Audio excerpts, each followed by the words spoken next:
warahmatullahi wabarakatuh. Alhamdulillah, apa kabar anak-anakku? Semoga kalian dalam keadaan sehat walafiat. Pada kesempatan kali ini, Ustazah Puji akan membahas tentang tema 1, subtema 3, ayo selamatkan tumbuhan dan hewan. Nah, hari ini yang mau Ustazah bahas adalah tentang keadaan politik di negara-negara Asia Tenggara. Masih ingatkah kalian negara-negara Asia Tenggara? Nah, coba kalian ingat-ingat lagi ya. Sebelum kita mulai di pembelajaran hari ini, marilah kita membaca basmalah bersama-sama. Bismillahirrahmanirrahim. Kalau kemarin di subtema 1 kita membahas tentang sosial budaya di negara Asia Tenggara, kali ini kita akan membahas tentang politik yang ada di negara-negara Asia Tenggara. Nah, anak-anak, sebenarnya keadaan politik itu yang bagaimana ya? Apa saja yang mau kita pelajari? Nah, anak-anak, keadaan politik suatu negara itu meliputi yang pertama adalah apa bahasanya, kemudian kepala negaranya siapa, kepala pemerintahannya siapa, dia merdeka pada tahun berapa, kemudian ibu kota negaranya di mana, lagu kebangsaannya apa, dan bagaimana sejarah perjuangan kemerdekaan di negara itu sendiri. Belum Ustazah bahas satu persatu keadaan politik di negara-negara Asia Tenggara, apakah kalian masih ingat bagaimana kawasan Asia Tenggara di seluruh Asia Tenggara? Mana yang lebih luas, daratan atau perairan? Iya, betul. Di negara Asia Tenggara, sebagian besar wilayahnya adalah berupa perairan. Untuk itu perlu adanya kesepakatan-kesepakatan di antara mereka.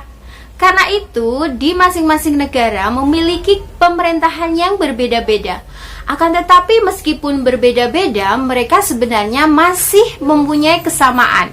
Sebagian besar di negara-negara Asia Tenggara itu adalah pemerintahannya berbentuk republik, dan sebagian ada yang berbentuk kerajaan. Nah, apakah kalian sudah tahu bedanya negara republik sama kerajaan? Ada yang sudah tahu? Betul. Jadi negara republik itu adalah negara di mana kepala negaranya dan kepala pemerintahannya biasanya dipimpin oleh seorang presiden atau perdana menteri. Sedangkan pada pemerintahan kerajaan biasanya dikepalai oleh seorang raja ataupun ratu. Lalu pasti kalian bertanya-tanya, negara mana saja yang termasuk pemerintahannya kerajaan dan negara mana saja yang pemerintahannya berbentuk republik? Sebelum kita masuk ke negara-negara Asia Tenggara, apakah kalian tahu negara Indonesia itu masuk ke pemerintahan yang mana? Ya? Sebelum itu, apakah kalian tahu ciri-cirinya pemerintahan yang berbentuk republik itu seperti apa? Mari kita bahas bersama-sama. Jadi anak-anak, pemerintahan yang berbentuk republik biasanya dikepalai oleh seorang presiden. Dan kepala pemerintahannya juga biasanya seorang presiden juga. Tapi kalau pada kerajaan, kepala negaranya berupa raja atau ratu, sedangkan kepala pemerintahannya adalah seorang perdana menteri. Dari sini apakah kalian sudah paham? Nah, bisa kita ringkas di tabel yang Ustazah tunjukkan. Coba disimak ya anak-anak. Dari tabel yang tadi kalian simak, di situ sudah terlihat jelas bahwa kalau pemerintahannya berbentuk republik, maka akan dikepalai oleh seorang presiden. Sedangkan kepala pemerintahannya bisa presiden, bisa perdana menteri. Nah, sekarang kita lihat di negara Indonesia. Di negara Indonesia itu kita punya Pak Presiden Jokowi. Jadi jelaslah bahwa negara Indonesia itu adalah berbentuk negara republik. Makanya negara kita disebut sebagai negara Republik Indonesia. Nah, dari sini apa kalian sudah paham ya?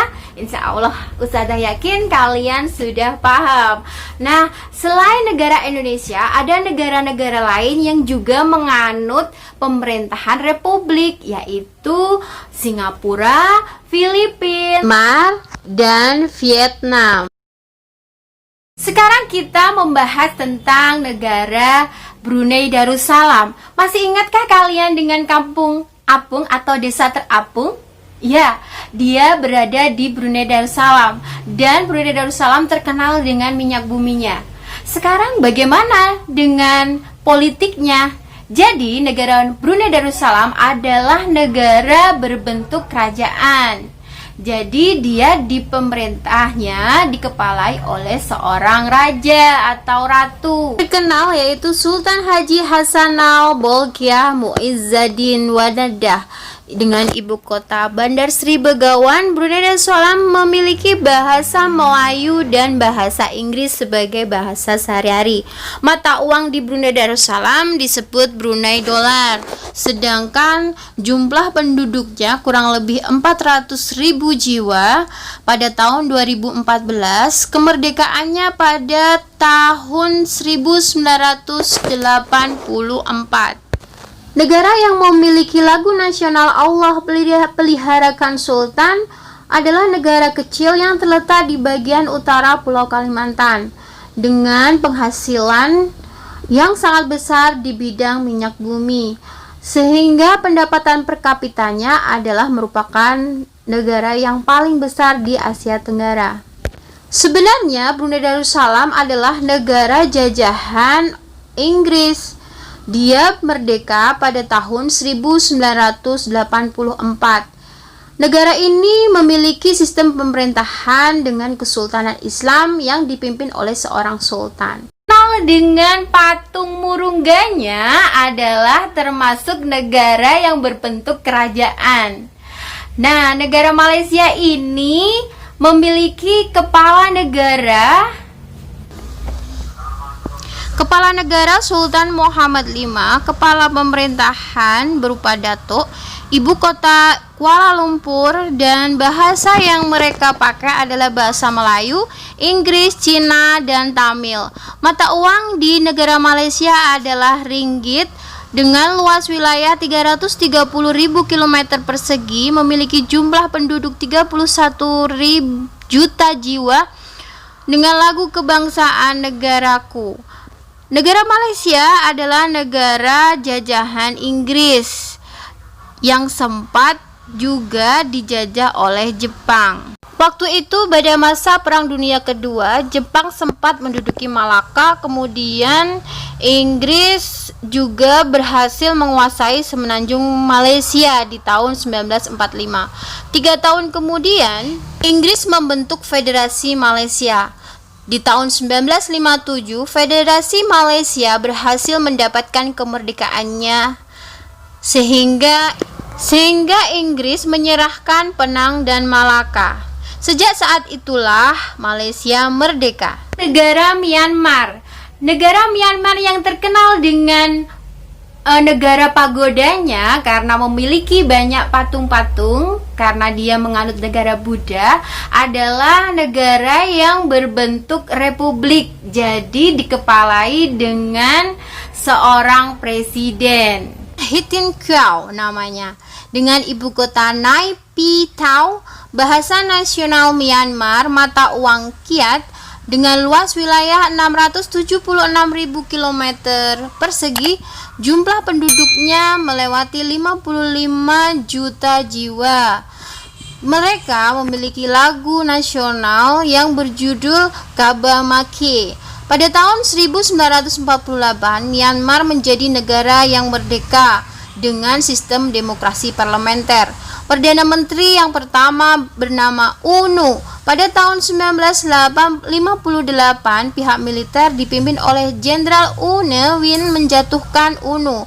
Mereka mengambil alih kekuasaan negara. Sejak saat itulah Myanmar menganut sistem partai politik dan meninggalkan sistem demokrasi parlementer. Filipina yang terkenal dengan tarian tinikling adalah negara yang berbentuk republik. Jadi dia dikepalai oleh seorang presiden juga. Negara Filipina yang terkenal dengan tarian tinikling ini memiliki lagu kebangsaan Lupang Hinirang atau biasa disebut Chosenland. Dengan ibu kota Manila, bahasa yang dipakai adalah bahasa Tagalog.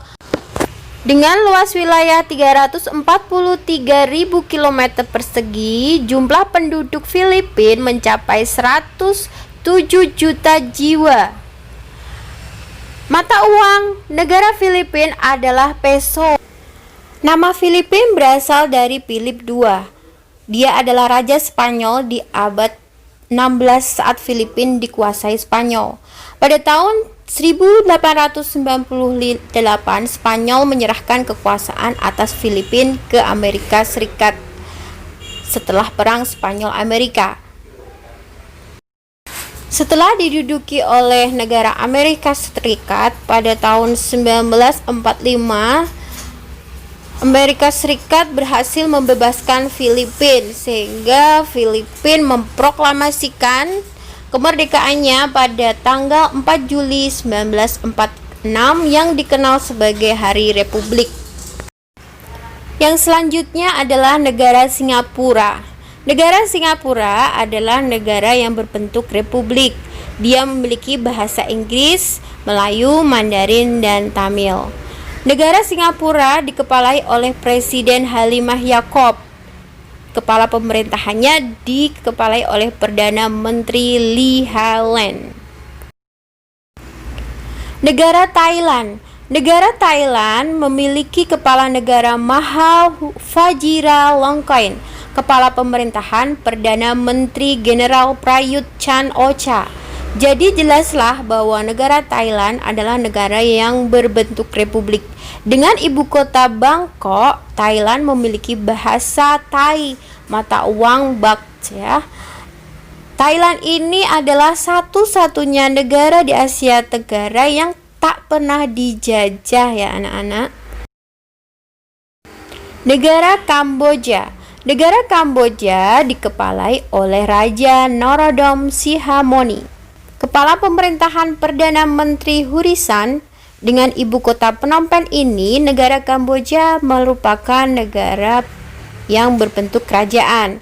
Bahasa nasional yang dipakai adalah bahasa Khmer ya, mata uang riel. Nah, luas Kamboja tidak sebesar negara yang lainnya. Masuk ke negara Indonesia. Negara Indonesia kita sudah bahas tadi adalah negara yang berbentuk republik dengan kepala negara seorang Presiden Joko Widodo dengan ibu kota Jakarta. Bahasa nasional yang dipakai di negara ini adalah bahasa Indonesia dengan mata uang, sudah tahu ya, rupiah. Hari kemerdekaannya 17 Agustus 1945 yang akan kita rayakan di bulan ini. Lagu nasional Indonesia Raya. Dulu Indonesia sudah pernah dijajah oleh Belanda dan Jepang. Dengan agama yang beragam dan suku yang banyak pula, negara Indonesia terkenal dengan negara yang berbentuk kepulauan. Sehingga memiliki tradisi dan suku yang banyak, bahkan ratusan di seluruh wilayah Indonesia. Pancasila merupakan dasar negara yang ditetapkan oleh para pendiri bangsa Indonesia. Nilai-nilai yang terkandung dalam Pancasila diambil dari tradisi serta nilai-nilai bangsa. Nilai-nilai ini dianggap mampu menjadi pemersatu bangsa yang sangat beragam dari berbagai etnis dan budayanya. Sehingga negara Indonesia harus senantiasa menjaga persatuan dan kesatuan di negara kita. Negara Laos memiliki kepala negara Presiden Bouhang Forach. Kepala pemerintahan Perdana Menteri Tongloun ya, dengan ibu kota Vientiane. Bahasa nasional Laos dengan mata uangnya Lak ya. Nah, nenek moyang penduduk Laos berasal dari Cina Selatan. Negara ini merupakan sebuah negara yang bebas dan netral. Akan tetapi, perang saudara masih berkecamuk antara pasukan yang setia kepada pemerintah melawan gerilyawan komunis Pathet Lao. Kita masuk ke negara Vietnam. Negara Vietnam juga termasuk negara republik ya anak-anak. Jadi kepala negaranya adalah seorang presiden, yaitu Presiden Tran Dai Quang. Kemudian kepala pemerintahannya adalah seorang Perdana Menteri. Perdana Menteri yang terkenal adalah Perdana Menteri Nguyen Yuan Pak ya. Nah, ibu kotanya Hanoi.